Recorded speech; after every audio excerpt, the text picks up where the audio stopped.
recently dropped a documentary called The Devil in the Family, The Fall of Ruby Franke. And oh my goodness, this documentary is a 3-part series and it is so freaking good. I had my eyes glued to the screen the whole time. I watched all 3 episodes in one setting. Here's the thing. At first, I heard about it and I was like, I don't know, because I didn't have Hulu. I didn't know if it was worth buying it over until I found out you can get a free trial for 7 days, and that's what I did. But I kept hearing people talk about it, and I was like, I feel like I already know everything there is to know about Ruby Franke. I really deep dived that case right after it came out that she was arrested. But I was shocked at how many new details I learned in this documentary and how much unseen footage was in this documentary. Apparently, the people who made this documentary had thousands of hours of footage that they were granted access to. And we got a behind the scenes look at Ruby and like her vlogs, like the parts of her vlogs that she would cut out where she was getting irritated and she'd scream at her kids.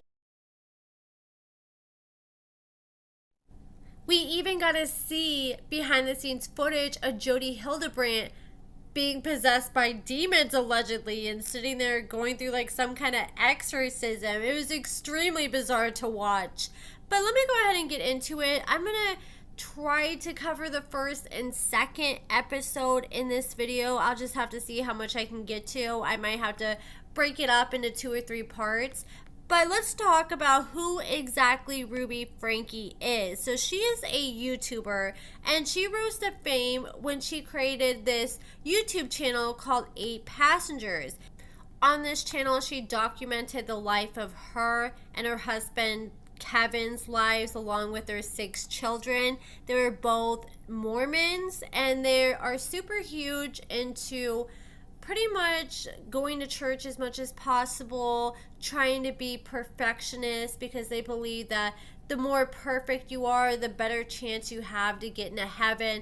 And Mormons are really strong on believing that they have to bring as many people as possible to God because that's how they're going to get saved. So Ruby was like, okay, I gotta start this YouTube channel because it's my way that I can reach millions of people. So she sat there and she started filming all these videos all the time. And at first they started off all cute and heartwarming. They looked like one big happy family. The kids would go out, have a good time. They'd all be laughing and smiling.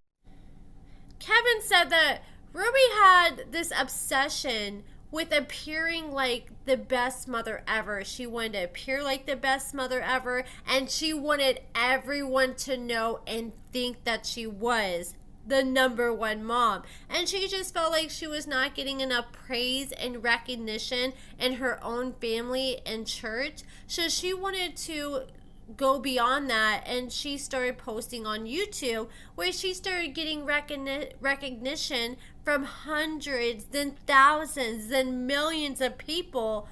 Ruby was starting to get the praise and attention that she had desperately been seeking. And after she got that, it was like a drug to her. She had to have more and more of it. And Kevin said that she is one of those people that when she wants to do something, she's not going to stop at any cost. And she wanted to have the best YouTube channel out there. She wanted to be the #1 family vlogger. And Kevin said she started to make that happen. They got their first paycheck, and he said it was like $80-something, but he said that was enough to convince him that this is something that could be worthwhile. So they continue to pursue it, and at some points they even made as much as $100,000 in one single month. And Ruby admitted that she made millions of dollars off her YouTube channel. She even rose to over 3 million subscribers at her highest point, and it seemed like she had the whole world behind her at first. But that quickly changed the longer she continued to vlog and show her true colors. They sat down and interviewed a lot of people in this docu-series. They interviewed some of Ruby's former neighbors. They interviewed Ruby's husband. They interviewed her oldest daughter, her oldest son, Chad, some people that had worked with Jodi Hildebrandt in the past. And when they sat down with the son, he's like, look, I knew that we look like the picture perfect family on camera, but the thing is, we only showed people what we wanted them to see. And Kevin, her husband, pointed out that he really did not like the camera constantly being on him. He said 24/7, Ruby would just walk around the house with that camera attached to her hand. Wherever Ruby was, the camera was. And it became too much for him. Like, he would literally walk inside the door from work and not even be able to say hi to his wife or give her a hug without already having the camera on him. The kids said they had to constantly clean all day and make sure that the house was spotless since they're always filming all over the house.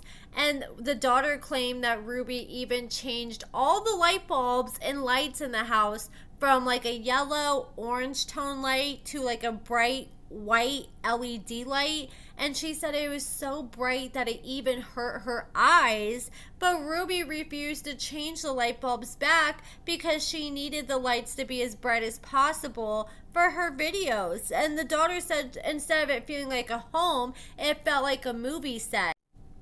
Kevin and Ruby's kids just felt an enormous amount of pressure because they had no privacy with the camera constantly on them. And not only that, but Kevin and the kids always had to be on 24/7 entertaining the camera. It's not like you can just sit there and chill and unwind and have a few seconds to yourself. You got to make sure that you're entertaining whoever's watching this video, and Ruby was making sure she was constantly hammering that into everyone's heads. They shared a scene where Ruby's sitting on the couch with her husband, and she's got the camera on both of them, and she's like, yeah, so a lot of you guys been saying you want the kids to sing Christmas carols, so I think we're gonna sing Christmas carols. And she just starts looking over at Kevin and just pauses, and he just looks at her and smiles, and she looks over at him all irritated and annoyed, and she's like, come on,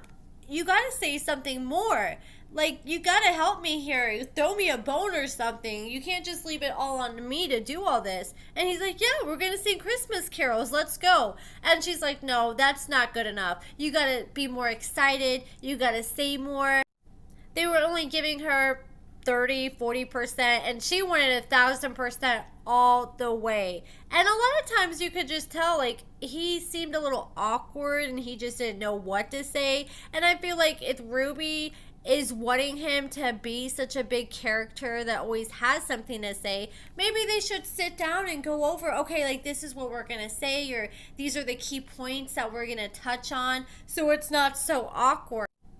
It's a lot to talk into a camera and entertain people that are watching the video, and not everyone has what it takes to do that. Like, you don't know how many people I've tried to help, like, make YouTube videos, friends and family members, and they were so funny and cool in person, so I'm like, okay, they would do so great on YouTube. But then when it came down to actually talking to a camera and keeping a conversation going, they weren't able to do that, or just be able to talk without constantly having to read a script. Not everybody has that ability.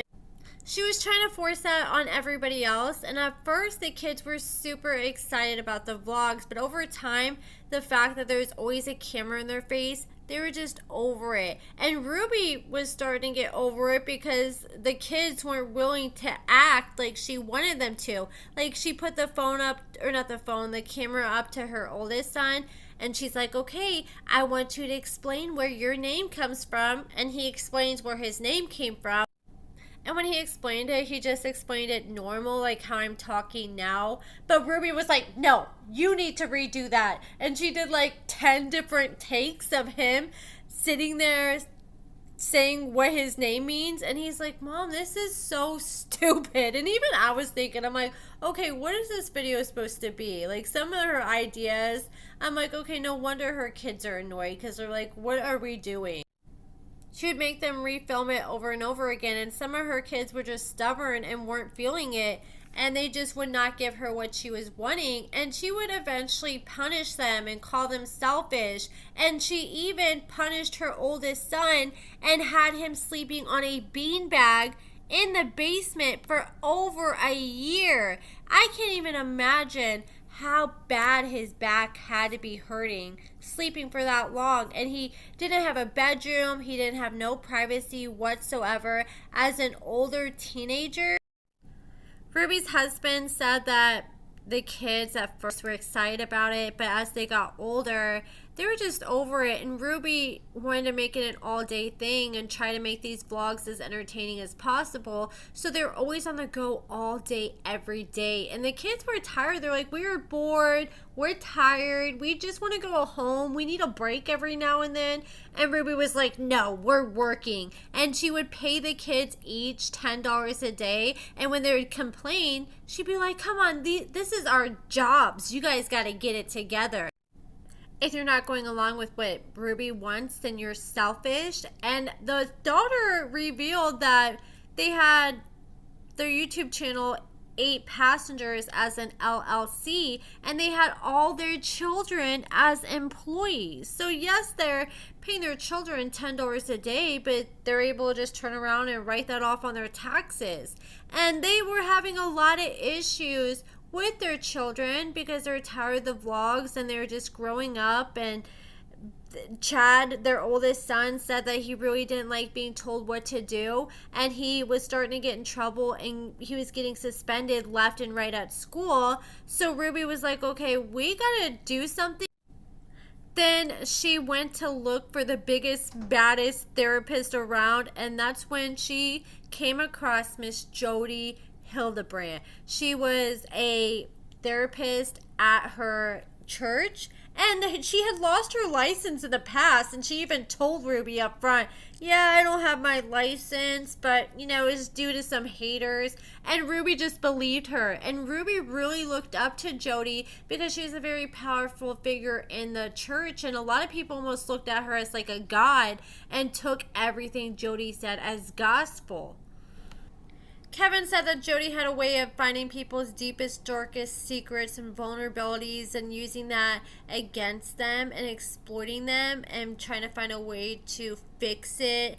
And he said that she felt like she was almost like a man hater. He ended up showing up to like this service that she started doing, like this group therapy she was doing, because there's more money for her to do group therapy with 20 people at a time versus one person.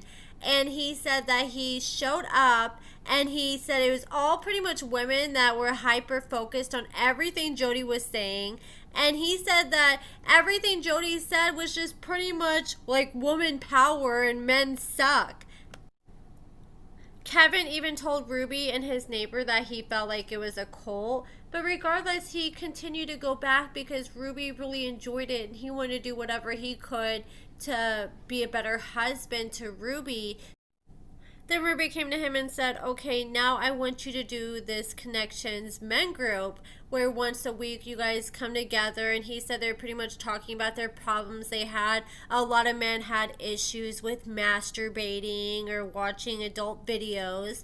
And he agreed to do it. And at first, Jody would build him up every single week. She would tell all the guys who are struggling, hey, you need to step up and be a real man like Kevin. And this was a huge ego boost for him. Like, Ruby really was desperately seeking the attention and affirmation that she seeked from being a good mother through YouTube. That's what he was starting to feel through this Connections men group. He was finally getting the praise that he felt like he deserved. But finally, most importantly, he felt like Ruby was finally looking at him the way that he had always seeked and craved his whole life. He said that Ruby was looking at him like he was the best thing on earth, like he was the brightest diamond, and he was better than Jody Hildebrand. He felt like Ruby was looking at him like Jody Hildebrand, and Jody Hildebrand's like a god in her eyes. So he felt like a pretty big deal in that moment. So he was on cloud nine. Everything seemed like it was perfect. He had this perfect family, this perfect church group. But that didn't last too long, and we're going to get all into that in the next video. I don't want to make this video too long, but I do want to go over a few updates that Ruby's son Chad ended up sharing on social media recently after the documentary came out. He said, to all the people saying my dad and I are still brainwashed for loving another human being, eat Walter's ish. And he shared a picture or a video of his cat taking a crap. Then he said, my healing process was realizing this was my therapist. And then he shared some pictures of his girlfriend. So he's been dating this girl for a while now, and he revealed that he's currently working as a realtor. So I love that for him. Then he shared this reel where he said, I got a tattoo of my mom for summer. I was like, oh my God, don't tell me you got Ruby's face on you. But then he wiped it off and it's non-existent, which that's pretty freaking hilarious. He definitely has a sense of humor on him, and I'm glad to see him enjoying himself after everything he's went through with his mother and family. But definitely stay tuned for my second video. We're going to go over part 2 and try to go over part 3 and just wrap it all up in the second part. And that's where it gets really gory and some new shocking details come out. So stay tuned for that and let me know what you guys think about everything in the comments below. Give this video a thumbs up, subscribe, and thank you so much for watching.